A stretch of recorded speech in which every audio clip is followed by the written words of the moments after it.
কারণ মনে রাখবেন এমপি যদি নিজে পয়সা না খায় কোনো হালার ক্ষমতা নাই টাকা খাইবা।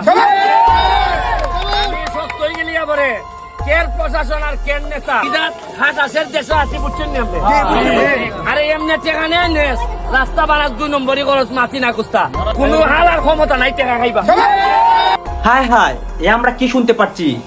ব্যারিস্টার সুমনের মুখে গালি। দর্শক শ্রোতা, এই গালিটা ব্যারিস্টার সুমন ভাই কাকে দিয়েছে এবং কেনই বা এই গালিটা ব্যারিস্টার সুমন ভাই দিয়েছে, এইটাই কিন্তু আপনারা সম্পূর্ণ বুঝতে পারবেন। এবং ব্যারিস্টার সুমন ভাই কাকে টার্গেট করে এই কথাগুলো বলছে এবং ব্যারিস্টার সুমনের এই বক্তব্যের মধ্যে কি কি রহস্য রয়েছে সবকিছু কিন্তু স্পষ্ট বুঝতে পারবেন। আর ব্যারিস্টার সুমন ভাই কিন্তু সবসময় দুর্নীতিবাজদের দুলাই করে, এখন সে কিভাবে এই সব কথা বলছে এইটাই কিন্তু সম্পূর্ণ দেখানো হবে। তাই এই ভিডিওতে একটা লাইক দিয়ে ভিডিওটা আপনারা সম্পূর্ণ দেখবেন, স্পষ্টভাবে সবকিছু বুঝতে পারবেন। কারণ আমি ফাইনালি আকাশ বাতাস সব জায়গায় টাইট মারছি। কারণ মনে রাখবেন এমপি যদি নিজে পয়সা না খায় কোনো হালার ক্ষমতা নাই টাকা খাইবা।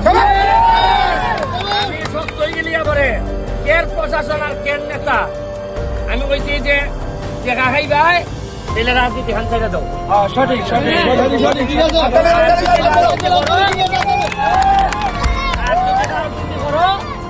টাকা খাওয়া ছেড়ে দাও।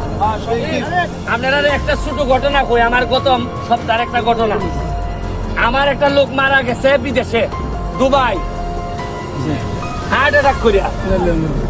এরপরে এরা খবর পাঠাইছে দুবাই থেকে এর সাথে যারা আসিল এর মারদারও লাশ পাঠাইতে 4 লাখ টাকা লাগবে। 6 লাখ। আমি খবর লইয়া দেখলাম আমার একটা লোক আছে দুবাই, খবর লইয়া দেখলাম যে এটা কেমনে আমি 4 লাখ টাকা দিব করতে মাত্র 2 মাস হইতে গেছে।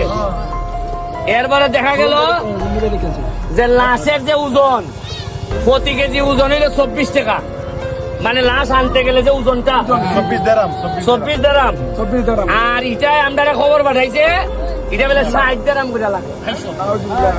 মানে লাশের টাকার মধ্যে খাইতে লাইছেন 33 টাকা। এরপরে আমি যখন ধরলাম এরপরে কেমনে 4 লাখ তো লাগছেই না, এ যে কিছু রুজি বেলে করছে এই টাকা 1 লাখ ফিরত আইছে আমার এলাকা।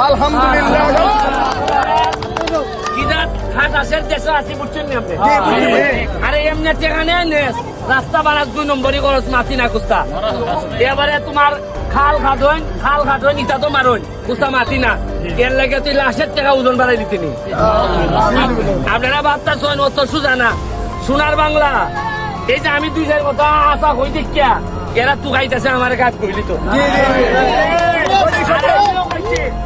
মনে রাখতো যার মরার ভয় নাই আর যার পয়সা রোজের ইচ্ছা নাই এর চেয়ে বড় মস্তান আর বাংলাদেশে নাই।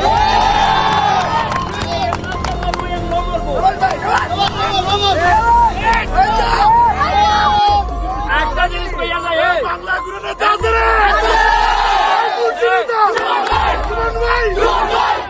একটা জিনিস মানুষের কেন শাহজালাল সাহেবের মাজার জিয়ারত তো আইনি কেড়ে আয়।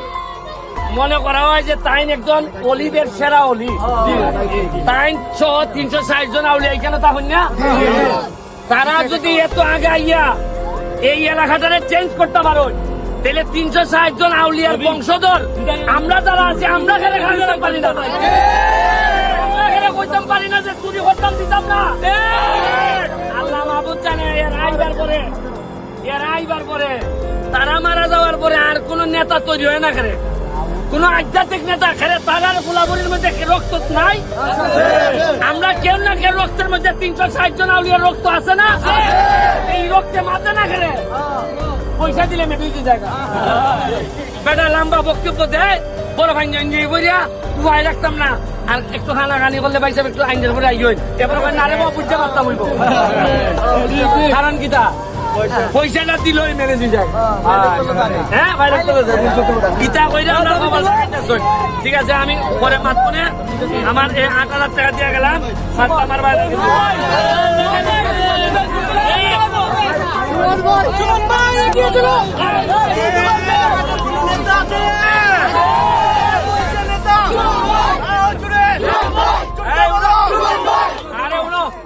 তোমরা তো ইটাই খাইছে 8,000 দিলে তোমরা বাই মিছিল আরম্ভ হইতো। তোমরা বুঝতে পারো না আমি ইজাজ বাইওয়ালা নেতা না যে মিছিল দিলে আমি এটা আমার জানা আছে, উপরে আল্লাহ ছাড়া সাহায্য করার কেউ থাকে না। তোমরা যে তো স্লোগান দিতেছো বেটা একটা রান্না নিয়ে আইলে দূর দিবে এটা আমি জানি, আমি বহুত রান্নার সামনে থেকে আইছি। মনে রাখছো বিপদ বললে তোমার কর্ম আর একমাত্র আল্লাহ ছাড়া বাঁচাইবার কেউ থাকে না। তোমরা যেটা কই এটাও নো, এটা হইলে কি একটু পড়াশোনাটা করো আর নিজের নিজের সক্ষমতার উপরে বিশ্বাস রাখো। আমি আমার একটা গরিব ফ্যামিলি থেকে উঠিয়া সারা দেশের খা বন্ধ লাইলিছি, সব বাট পারো করতে পারো। আমি বুঝি যে ইমানি শক্তি স্ট্রং থাকলে এটা মহারথীও আমার সামনে কুস্তা। আর এই মাঠের কথা কইছো, মাঠে আমি জানি না এখানে এমপি খাতা বা মেয়রের আন্ডারে বলো। তোমরা 10 বছর ধরে কয় কোটি পাইছো, হিসাব দাও, হিসাব দাও।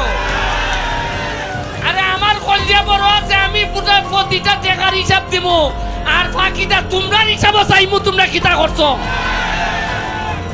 মজা মারে ফজা ভাই, আর আমরা খালি বইটা ভাই।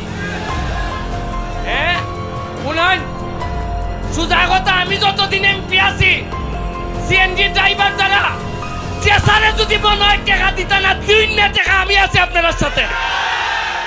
আমি কোন সাবের বুটে এমপি হইছি না, আমি নির্যাতিত নিপীড়িত মানুষের বুটে এমপি হইছি। দুর্বলের উপরে নির্যাতন চলতো না। আমি এমপি আছি, আমাদের কোন মাইনরিটি সম্প্রদায়ের উপর অন্যায় চলবে না। নেত্রী জানেন না তো, আমি গিয়া কইছি আপনি আমার আম্মা, আর যে নৌকা পাইছেন তাই না আপনার ভূত, আমিও উরু ভূত। তবে এই নৌকার ভূতের চেয়ে আমি একটু সুন্দর। বেটার মতো বেটামি, আমি একলা বেটা, 44 বছরের বেটা, বিমান ফালাই দিছি। আর তোমরা কিতা চিন্তা করো? শুরু করিতেছি মহান সৃষ্টিকর্তার নামে, যিনি পরম করুণাময় এবং অত্যন্ত দয়ালু। আমি যখন নির্বাচনে ভোট চাইতে আসছিলাম, আপনাদের এদিকে যখন ভোট চাইতে আসছি, এদিকে এই ব্রিজ পার হইয়া ডাইনের দিকে যাই, ওই কুল্লা যাওয়ার পথে জনপুরানি সিএনজি আসে, ড্রাইভাররা আসে আর আমারে সালাম দেয়। আমি জিগাই গীতা বালানি ভয় পাই, অনেক সান্দা নেন। আমি জিগাইলাম কয় 40 বেলে নেয়। তা আমি এদিন যাই মনে মনে, এই গাইজ আপনারা তো দেখলেন যে ব্যারিস্টার সুমন কেন এই গালিটা দিয়েছে। সে কিন্তু দুর্নীতিবাজদেরকে এইসব কথা বলছে যে আমার এলাকার মধ্যে আর দুর্নীতিও চলবে না, আমি কোনো দুর্নীতিবাজ দেখতে পারি না। এইটা কিন্তু ব্যারিস্টার সুমন বারবার তার বক্তব্যের মধ্যে বলে। আপনারা যদি ব্যারিস্টার সুমনের ওই বক্তব্যগুলো দেখতে চান তাহলে আমার চ্যানেলটি আপনারা ভিজিট করবেন, সব কিছু কিন্তু আপনারা দেখতে পারবেন ব্যারিস্টার সুমন ভাইয়ের। তাই দর্শক শ্রোতা, আপনাদের কাছে আমার একটা রিকোয়েস্ট থাকবে, আপনারা আমার চ্যানেলটি সাবস্ক্রাইব করে রাখবেন, কারণ দেশের সব আপডেট নিউজ এবং ব্যারিস্টার সুমনের আপডেট বক্তব্যগুলো আপনাদেরকে সবার আগে আমিই দেখাবো। ধন্যবাদ।